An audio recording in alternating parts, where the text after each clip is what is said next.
Om Gurubhyo Namaha Maim Saraswati Namaha Om Ganapriya Namaha. So Hari Om and warm welcome to everyone. I'm very sorry about the sound issue. So anyway, we were not able to sort it out so that you could hear Swami Venkatesananda sing along with the images of Swamiji. So welcome to the third talk on the series of Swami Venkatesananda experiences and lessons.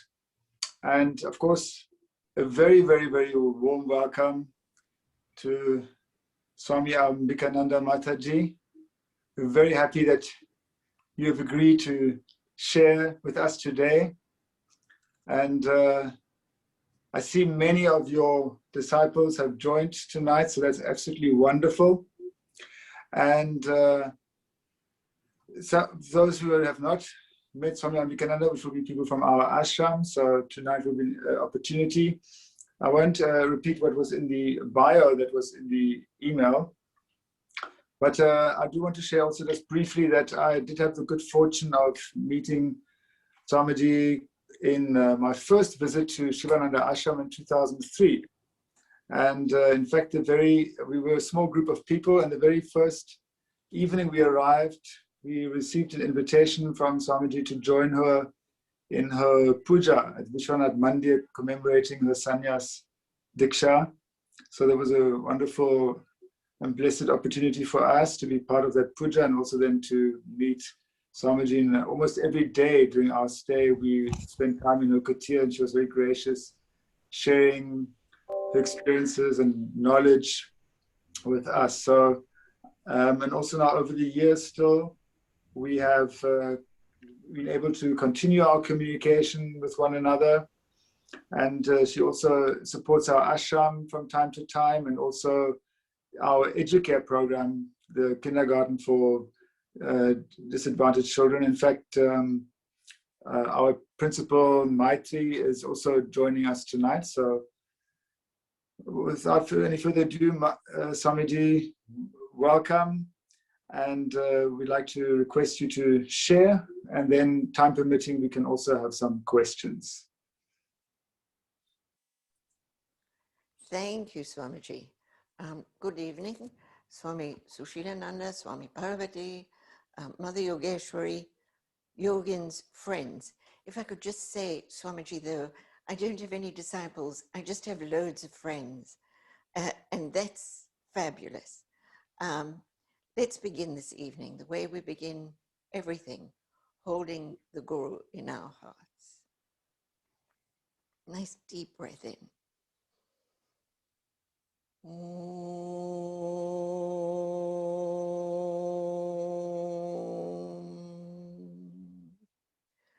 Sahana vavatu, sahanau bhunaktu, sahaviryam karvavahai, tejasvinavati tamastuma vitvishavahai. Om Shanti, Shanti, Shanti. So I have made some notes because whenever I think of Swami Venkatesananda, so many memories crowd one's head that I just had to make order of all those memories. And last month we heard that beautiful talk from Sri Veenaji, and she said something that I thought we could continue looking at tonight, that Swamiji was one of those rare beings that had his feet in two worlds. One, the world of the jiva, where all things are separate, physical entities, and another world of oneness, kaivalya, wholeness, fullness, where there is no concept of separation. And what that meant to those of us that encountered him. I'm not going to start with my first encounter with Swamiji. I'll come to that in a minute. I want to begin on a beautiful sunlit Transvaal day. And Swami Sushila and I were in a swimming pool. We were in the home I think of a disciple of Swamiji's called Valerie Davidson. And it was extremely hot, so we'd gone for a swim. But we'd eventually stopped swimming, and the two of us were just standing at the edge of the pool with our hands resting on the side of the pool, looking at Swamiji, who was sitting under a tree, his portable typewriter on a stool in front of him, pounding away on the keys as he was answering mail that he received from disciples all over the world. And we just stood in the pool looking at him. And Swami Sushila said something extraordinary. She said, apropos of nothing, you know, sometimes I wonder if he's real or if we just collectively made him up. Then and now, I absolutely understand what she meant, because it seemed incredible, impossible that such a being actually existed. On the other hand, it seemed equally unlikely that with my very limited talents, I had made him up. So let me go to the beginning, to the first encounter. And for those of you that don't know me, I have to assure you, it was not an auspicious start. It was the summer of 1970 at the Shivananda Yoga School, then situated in Johannesburg Town Centre. In his stunning translation and daily readings format of the Yoga Vashishta, we are introduced to this beautiful concept, Badoham Vimuktahasyam. I am bound and I want to be free. When this realization comes to us, we seek out the master, we seek out someone who can guide us. On my first encounter with Swamiji, I had no such realization, and let me assure you, I was certainly not seeking a master.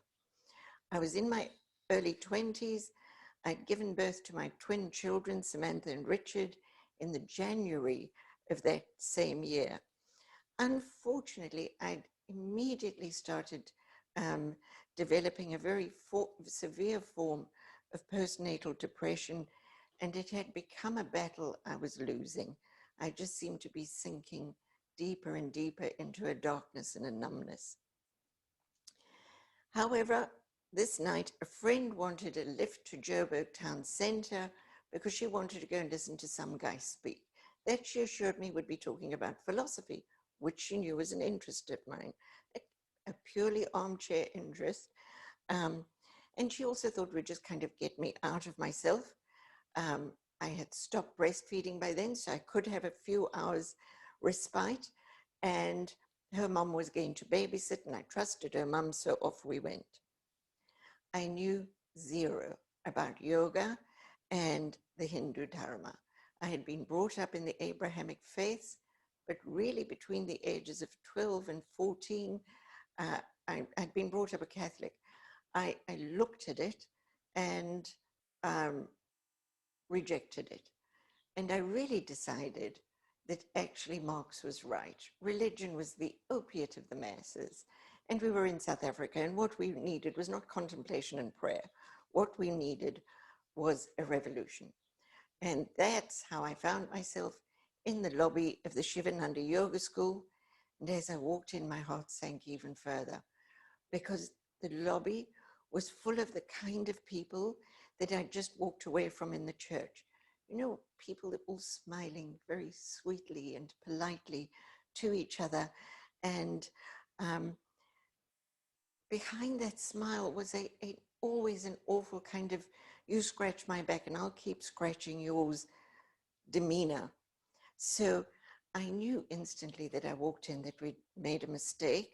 I think I did try and say to my friend, you know, we could still make a movie. But no, she wanted to stay there. And so there's nothing I could do. But out of the corner of my eye, a saving grace, I spotted an ashtray. It was 1970. We all smoked. And the sight of an ashtray meant, yay, the holy people allowed smoking. So I went and stood with my back leaning against the counter, took my cigarettes. I was facing the elevator doors, took my cigarette and matches out of the bag. I was busy lighting a cigarette when the elevator doors opened and what I later described as a guy in an orange frock stepped out. And unavoidably, because I was in his direct line, he looked at me. And I really would love to be able to say that look changed my life. It should have. And if I was even just partially awake, it would have, but I wasn't. So I finished my cigarette and I watched in horror as people went and prostrated at his feet. And I thought to myself, oh my God, my friend's got herself caught up in some kind of awful cult. Never mind, I'm going to talk to her mum, who was a very sensible woman. We would sort this out. And honestly, if I wasn't the designated driver, I would have left, and more horror was to follow. I finished my cigarette, went into the yoga hall where everybody was gathered, and I realized to my horror, everybody was sitting on the floor. Now, again, it was 1970, we all wore miniskirts. There is no way you can sit on the floor in a miniskirt with any kind of dignity. So I kind of went to the back of the room, put my back against the wall, slid down into what I now call Vajrasana, and put my bag on my legs and just prayed for it all to be over. Swamiji spoke for about 45 minutes, and then he said some prayers and got up and left. It took a while for me to unfold my legs and get the blood back into it. And then I went out and my friend handed me a cup of tea. I would so much have preferred a whiskey, but tea was all that was on offer, and I took it. Swamiji was standing at the other side of the lobby, and I didn't want to look at him. This is a weird bloke. But he was a very compelling character, and you couldn't help but look at him. And 2 or 3 times, he caught me looking at him. He caught my eye. And so eventually he started leaving. And as he walked past me, he stopped. And he handed me a piece of paper. And he said, I'm leaving Johannesburg tomorrow, but maybe you would like to write to me. This is my address. And I took the piece of paper, what else do you do? Put it in my bag and just thought, weirdo. And then he went and we left shortly later, a little while later. Now, twin babies of necessity mean sleepless nights. And so that night and the nights that followed, the things that this strange guy in the orange frock said kept kind of reverberating through my head. And they started raising many more questions than I had answers for. And so within a month, of course, I found myself sitting writing, Dear Swami Venkatesananda. By then I discovered what a Swami is, that he was born in Tamil Nadu in South India in 1921, that he'd lived in an ashram, which I discovered was something like a monastery. And, but I could overlook that. And he was teaching the teachings of some guy called Swami Shivananda. What I didn't know was that my journey had begun. I was not unfamiliar with philosophy, but my familiarity was with Western philosophy. This was new to me. So I loved going to the library and getting out books. And this was the days before the internet, the 1970s. I found a bookseller in Delhi who I would send money postal orders to, and he would send me back books. I met him many years later. It remained my favorite bookstore. So I started corresponding with Swamiji and then began to see him when he visited South Africa. I wasn't prostrating yet. I was nowhere near Arjuna's beautiful Shishyaste hum. I am your disciple, tell me what to do. No, all that came later. What I discovered when it did come was that when we prostrated, he elevated us. I've not had that experience before, after, except perhaps with Swami Krishnananda. He was the only other one where one felt uplifted by emptying oneself. But I began to realize what a truly remarkable mind Swamiji had, and how extraordinary this new philosophy I was learning about was. And his learning was vast. He wasn't just introducing me to the Vedas, to the Hindu Dharma, to the six darshanas. He was introducing me and getting me to inquire into so much more. The writings of Wilhelm Reich, of Viktor Frankl, of Matthias Alexander, many others.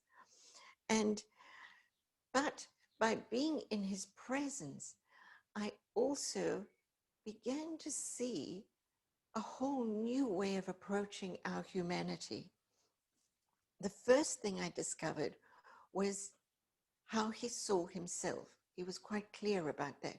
He saw himself as a disciple of Swami Shivananda. That was the meaning of his life. And it wasn't an act, it wasn't a show.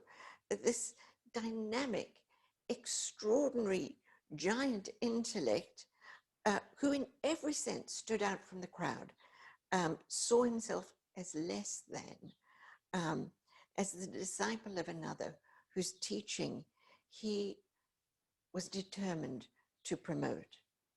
I remember once we were visiting a home, and lovely lady, there were a few of us there.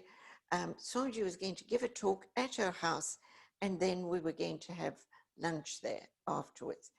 And she had mentioned a few times that somebody else was coming to see Swamiji, and just by the tone and the inflections in her voice, I realized that this was somebody special. And indeed, eventually a beautiful black chauffeur-driven Mercedes came up the driveway, and a woman got out, and I realized this was who was being talked about. And so she came into the living room where we were all sitting, and what emerged was that she had more or less come to interview a potential guru for herself. She'd been reading a bit of Eastern philosophy, very taken with Aurobindo, but he was dead. And so she had come to see if Swamiji could be a possible candidate. And she said something like, "So you're a guru?" And then she posed a question. His immediate and very polite response was, "No, madam, I'm not a guru. I'm a disciple." And then he went on to answer the question she'd put to him.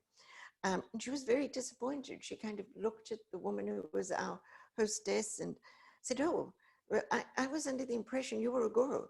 And he repeated, "No, madam, I'm a disciple." And she left a little while later, no doubt to continue her guru hunt. And it was this sense of himself, I think, as a disciple that created in him an extraordinary humility. Not a kind of fake, fawning meekness. He was much too aware of himself for that, but a humble heart that was always able to listen, able to feel for others. I was to discover that that kind of humility is quite rare. I was in India shortly after the 2001 Gujarat earthquake, and I was sitting on a big open space, part of a large group, listening to a very famous Swami, I'm not going to say his name. As he was talking and gesturing, sunlight was catching his gold Rolex watch, and he explained to us that he didn't feel pain because of the Gujarat earthquake, because he had transcended all of that. That was not Swami Venkatesananda.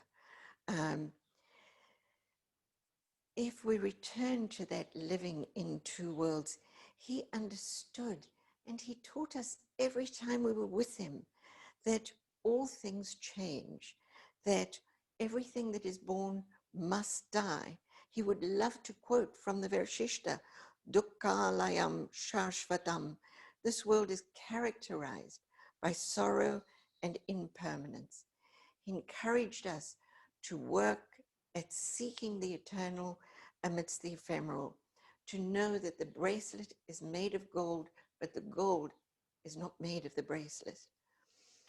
But this teaching didn't turn him into a brute. He lived beautifully in both these states of consciousness. Let me give you an example of his loving heart. I think I'd not known him too long when this happened. He was staying at the home of a man called Manny Finger. And I was doing some little job for him. I can't remember what it was. And I arrived with the job done. And I might have noticed that people seemed a bit subdued, but I didn't take any notice of it. I just kind of went through to look for him. And he was standing on a big veranda with his back to the entrance of the veranda, looking out over the garden. So I went walking up and called Swamiji, I've got blah, blah, blah. And he turned his head and there were tears streaming down his face. And he just kind of motioned me to be still. And I was to discover later that shortly before I arrived, he had received 2 telegrams. One from some friends saying that a baby had been born to them, and the next one saying that the baby had died. And this humble heart felt for his friends. It had compassion. Just as it made space for friendship, it made space for the honoring of others. And really only a humble heart that has emptied itself of itself can truly do that. He would, many years later, almost jokingly, and when I was no doubt displaying a particular arrogance, which I was prone to, he said, humility is an important tool in breaking the armor of the ego. Swamiji, I must tell you though, also had a fantastic sense of humor, and most of the time we spent with him was spent in laughter. Even when he was giving a talk to hundreds of people, he would reduce everybody to fits of laughter. And he used to teach us with a gentle push of humor. I had moved houses, and the new house we'd moved into with my family had a small room that I could turn into a meditation room. So I was so excited. Once I'd settled the family, I set about preparing my meditation room. I painted it. I created a lovely shrine. I had cushions. It was now perfect. And as soon as it was perfect, the minute my alarm went off in the morning, I'd roll over, switch it off, and go back to sleep. And this went on every morning. I never got up from it. Here I had the perfect room. I went back to sleep every time the alarm went off. This went on for about 3 weeks when I got this telegram from Switzerland, apropos of absolutely nothing. My dear Ambika, it is beautiful here, calm, natural, and serene, ideal for meditation. But people who are in ideal places do not meditate. God bless you, Venkatesananda. So, needless to say, the next morning I did get out of bed when the alarm clock went off. Many years later, after listening to Swamiji, I was in England listening to Jiddu Krishnamurti, for whom I have nothing but the greatest love and respect, but very different from Swamiji. So he would sit very austere and talk. And we were in a marquee with maybe 1,000 people, but you did not hear, you could hear a pin drop. He would talk for his hour and then he would get up and he would walk out. And I thought, you know, Swamiji should speak like this in this kind of serious tone. When I thought about it, I realized how wise that laughter was, because the truths that are being stated are like battering rams against the ego. And the ego is incredibly alert and its armies are on the alert. But when we laugh, um, laughter is disarming to those armies. And so those truths that are being spoken can enter much deeper. So now I thank him for all the laughter. So allowing for his humor, his compassion, his humility, none of those things detracted from his extraordinary equanimity. He seemed to always have his feet on the ground, no matter where his consciousness was, in a way that the rest of us didn't. And as many of his friends will testify, he knew us so much better than we knew ourselves. And knowing Swamiji and learning from him, I began to meet wonderful people. Swami Sushila, I just loved her from the beginning. And she would so graciously explain things to me that I didn't understand. And we would laugh a lot together. And she helped me enormously because I could do the philosophy stuff, but the actual practice, abhyasa, kind of, I have to confess, tended to go over my head. And one day we were sitting down and Swamiji said, so today is Tuesday. Okay, Thursday we will give you a mantra. And I was like, you'll give me a mantra? What? You put it in a box? I didn't know what that meant. And as soon as I got Sushila on her own, I said, what does that mean? And so she so sweetly and beautifully explained to me, it's a great honor. And you're going to get a mantra from your guru. I remember Sushila, Bill, and I making a hair-raising trip from Johannesburg to Cape Town in a clapped-out old Volkswagen that didn't even have a spare tire. And we were going to Cape Town to see Swamiji. And that's where I met Mother Yogeshwari for the first time. And she also was just so welcoming. All these weirdos coming in and out of her home, this beautiful bhavan that her husband had built for her, but always smiling, welcoming. And I think Mother Yogeshwari last time mentioned something extraordinary that a few of us witnessed, and that I think I'll mention also. As you can probably tell by now, I was definitely not occupying two states of consciousness, my feet firmly in the world of matter. And still, I quite like Prakriti. It's measurable. I was watching a documentary the other day about how they can now measure movement on the sea floor so that a tsunami doesn't kill people again. They can get good warning. So I kind of like that aspect of Prakriti. It's measurable, it's determinable. And the things we don't know, but we will know them. We don't know why Venus has this strange rotation, and we don't know what dark matter is, but we will know. We'll get there. So while Swamiji occupied that other world and kept inviting us to see that we also occupied it, I didn't comfortably go there. But an incident happened that was way outside my comfort zone. I think we were on our way from Cape Town to Natal when this happened. We'd stopped off at a devotee's house. We were going to have lunch there, and the devotee had a new meditation room that they wanted us, Swamiji, to bless. So we all trooped in. After lunch, hot day, a room that could comfortably fit about 3 people was now holding about 10. So we were all kind of sitting like this, cheek by jowl, hot. And Swamiji, I landed up right in front of Swamiji, and he was not more than 3 or 4 feet in front of me. And he closed his eyes and began, Jai Ganesha, Jai Ganesha, Jai Ganesha, Pahimam, and we all did it. After the opening prayers, he closed his eyes to meditation, and we all closed our eyes. I was hot, I was uncomfortable, I wanted to be out of this room. And so I opened my eyes and immediately closed them again.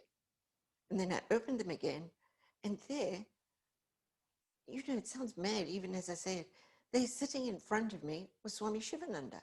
I'd never met Swami Shivananda, but I'd seen pictures of him, and there he was. I don't mean there was a ghostly apparition of Swami Shivananda. That might have been acceptable. I mean, there was Swami Shivananda. And I closed my eyes and I squeezed them and I dug my nails into my legs, and then I opened it. No, still it was Shivananda. Eventually I just closed my eyes and kept them closed. And then I heard Swamiji's voice going, Om, to finish it all. I opened my eyes and there was Venkatesananda back. And it was just one of those anomalous experiences we had with him. I did tell him about it later, and he patted me on the back, kind of comforting me. Don't worry, it's okay. And he told me to tell somebody, I think Sushila. But occupying that other state of consciousness where something extraordinary like this occurs didn't mean that he didn't understand the doo-doo we were all in. Once, when we were in Durban, we'd gone to a devotee's house in the morning. Again, lovely home, swimming pool, all splashed about, had lunch, beautiful morning. And then we got into the car and we were going somewhere. I didn't even inquire where we were going. We were going off somewhere. I was sitting behind Swamiji at the back of the car. He was in the front in the passenger seat. Girdalal was driving and somebody else was next to me, and off we went. And we went to the home of an Indian couple who had done the most extraordinary thing. They were a professional couple. They'd moved into this house, beautiful home, kind of in some kind of KwaZulu.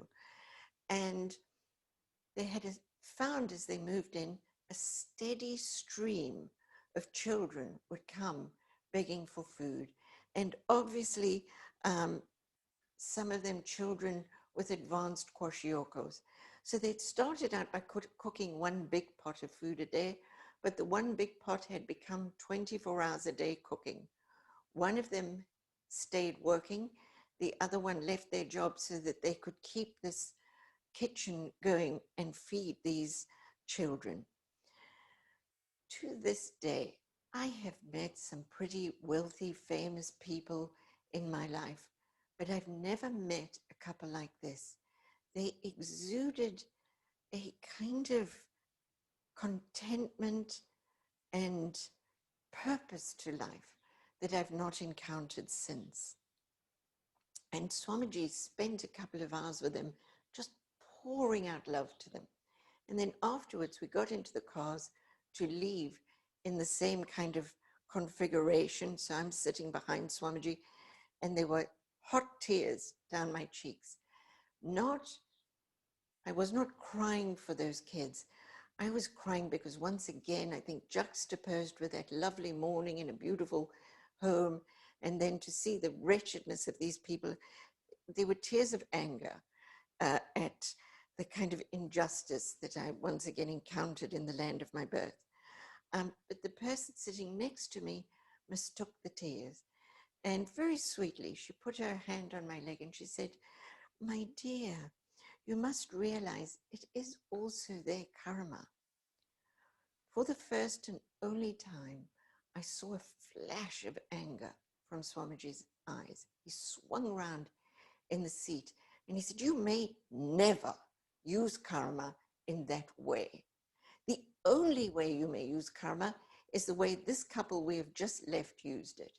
When you encounter suffering, know clearly it is your karma to do something about it."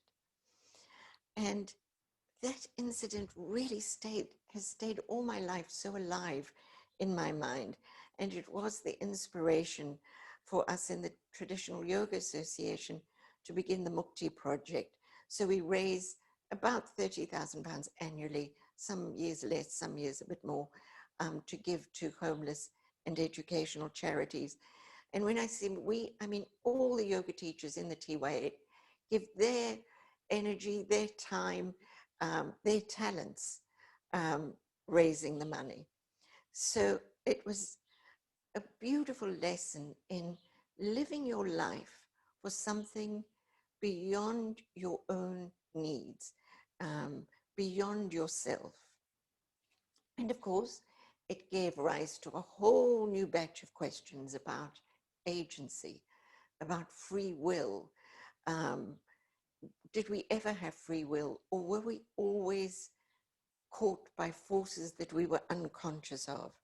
And I'd gone to Mauritius to see Swamiji at the ashram. It was Navaratri time, which I love. God worshipped as the divine feminine. And so I was really, really happy to be there. And during that visit, I was able to raise this question of agency and free will with Swamiji. And I'd heard the story many times. By then, we had countless times read it in the Ramayana. We used to read from his daily readings and then do a bhajan. So I knew the story, but it had never unfolded in my consciousness like this. As I asked about free will and agency, he began reminding me of the story from the Ramayana. Rama and Sita and Lakshman have taken to the forest. They are in exile, which they have accepted, and they are living in a forest hermitage. But Sita one day sees a golden deer, and she asks Rama to go and get it for her, and he does that. He goes out to hunt the deer down, but he's gone quite a long time, and Sita starts to get worried and says to Lakshman, you go look for him. Lakshman is reluctant because Rama had left him there to protect Sita. But Sita's insistent, and Lakshman is not without his own siddhis, so he draws the Lakshman Rekha around the hermitage, that nothing can get into the hermitage. And off he goes to hunt, to find Rama. So we all know what happens next. Ravana, the cunning, comes along, and he knows, even he, with all his power, cannot cross the Lakshman Rekha. So he comes as a hungry mendicant, seeking an offering. Sita was a princess. She's brought up by royalty. She's been brought up to know that it's her work to feed the Brahmin. So Ravana employed that deception. And Sita has to decide what to do, and she crosses the Lakshman Rekha. And of course, he abducts her, and the great war in Lanka follows, and Rama rescues her. I cannot tell you how often I think about it. I think about this story now every day, since Swamiji in Mauritius opened it up for me. Because his question was, did she hesitate? After all, Sita was Lakshmi. She was Prakriti. She was all that exists to serve that great divine mystery that is beyond itself. Did she know what she was doing and what would be unleashed when she crossed that Lakshman Rekha? We can only speculate. She stepped out of the protection of that line to give the mendicant the obligatory bowl of food. I don't know if it was an act of agency on her part. Did she do it to redraw the Lakshman Rekha line, to make us realize that we could not make this battle against the ego on our own, that we had to step out of its line and let God take over, that the divine would take up the battle on our behalf? Or was she just doing what fate directed her to do? I don't know. Swamiji didn't give a direct answer. He gave us things to ponder, things to think about, things that would draw us deeper and deeper into the labyrinth of the self, beyond this ego consciousness. And so it's still a question I ponder. My last meeting with Swamiji was in the UK. I went with my husband and twins. They were then about 11 years old, to somewhere in London. I think it was in Twickenham. But again, I might be mistaken about that. He was as welcoming, as loving as always, inquired about whether we were settling down. the kids in good schools, blah, blah, blah. But at some point, the kids got a bit fractious. And so my husband said he would take them for a walk to get some ice cream, that universal pacifier of children. And so I had a few blissful moments alone with Swamiji. And I didn't know at the time that this would be my last meeting. Sorry. There were letters and phone calls after that, but this was the last time I saw him. But as soon as we were alone at that room in Twickenham, he turned his gaze on me and he looked at me, and there was sometimes a way in which Swamiji looked at you that just held you, and he looked for the longest time. And when he did that, one could hardly breathe. And after what seemed like an eternity, he said, "You are already in the ocean. Maybe only up to your knees at the moment, but you are in the ocean. If you just lower your hands, they'll get wet and you'll taste the salty water." And he paused again, as if he was kind of allowing it to sink in. And then he said, "Whether you are prepared to take the next step into the depthless ocean and surrender to it is entirely up to you." You know, I'm very aware that in recent times, the guru-disciple relationship has come under fire, come under disrepute.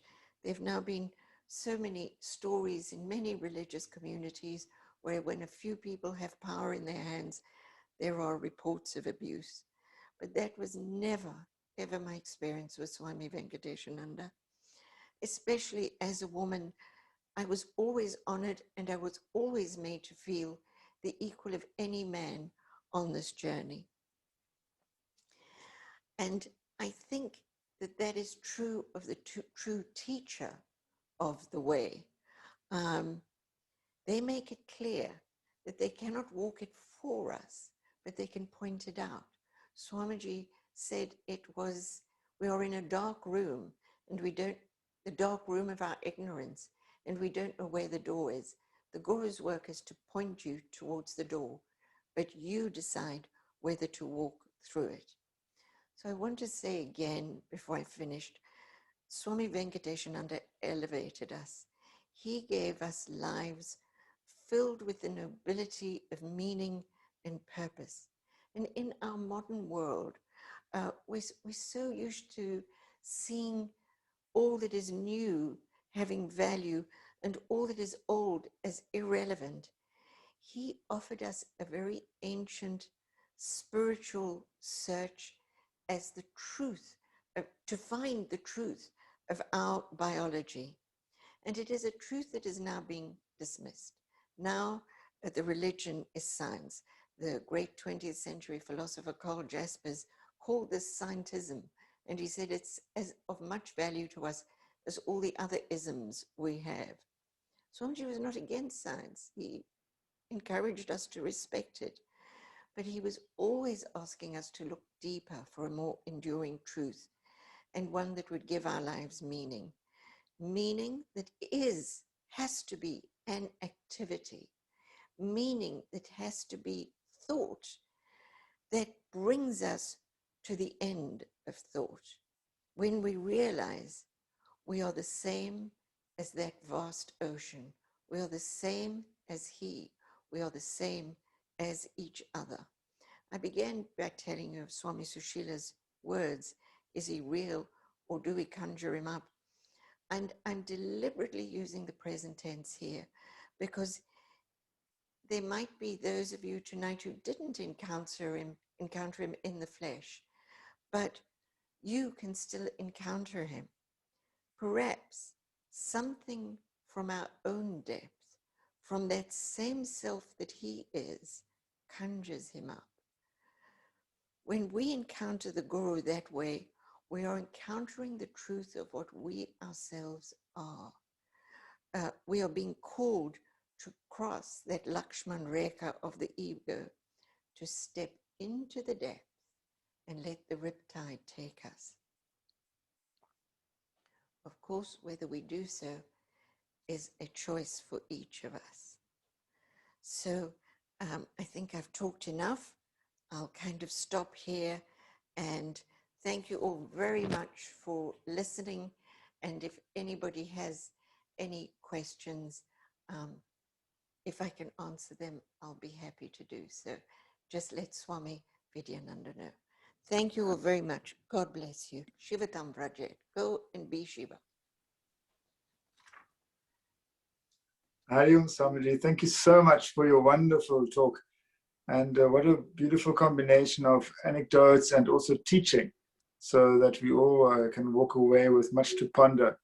So I'm very grateful to you, and I'm sure everyone else is also grateful.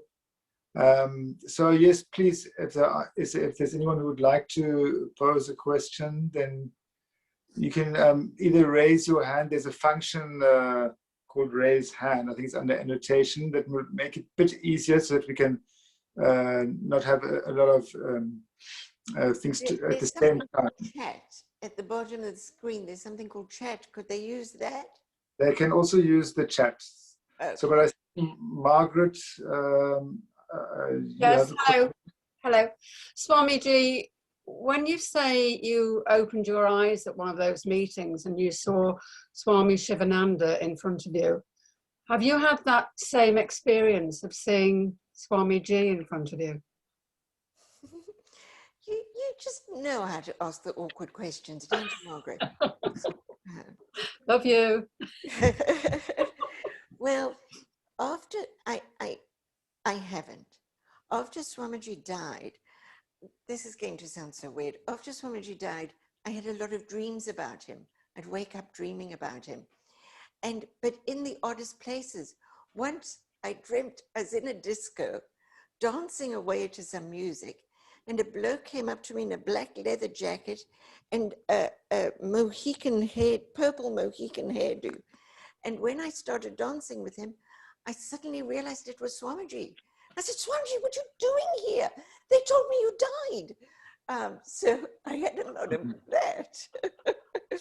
But I have never seen him the way I saw Swami Shivananda. No. But you felt him, obviously.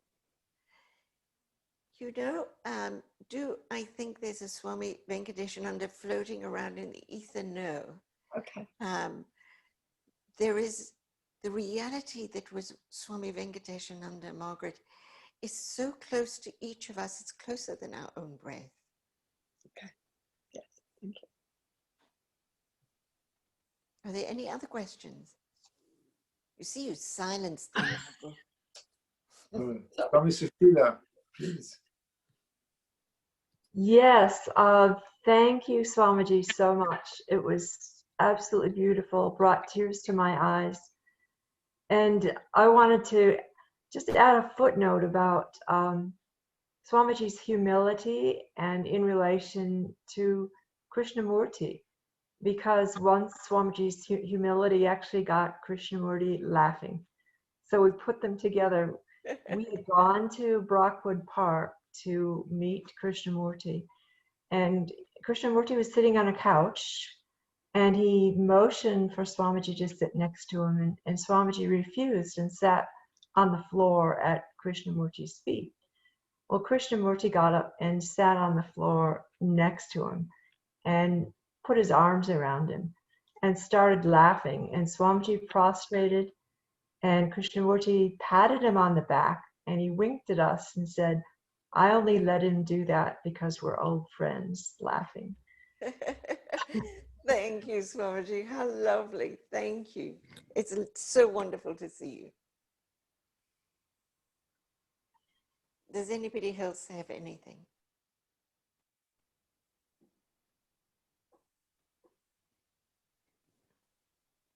Well then, should we all finish with a prayer and then go and have our dinner? We can do that. Let's just hold in our hearts all those struggling at the moment. Oh.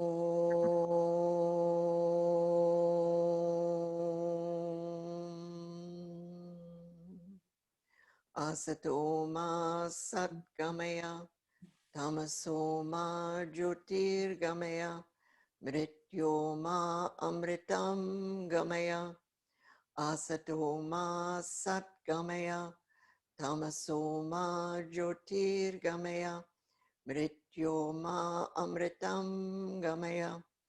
Asato ma satgamaya, tamaso ma jyotirgamaya, mrityo ma amritam gamaya.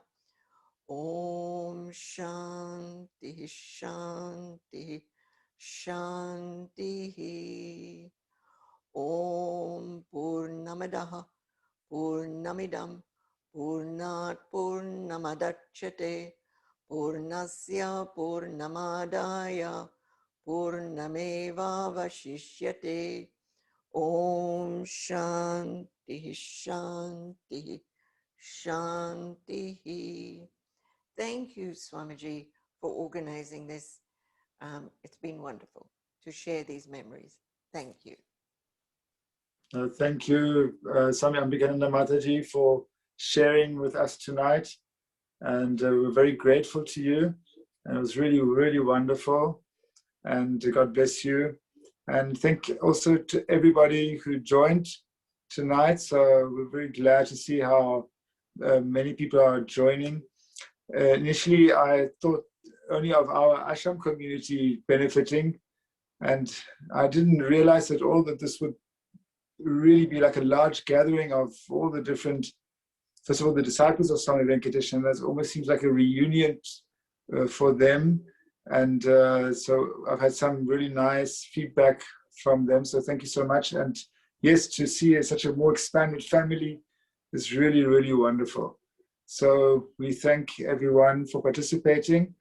I have not yet organized next month, but very shortly we will inform you of our next speaker. So thank you all. God bless everyone. Hari Om.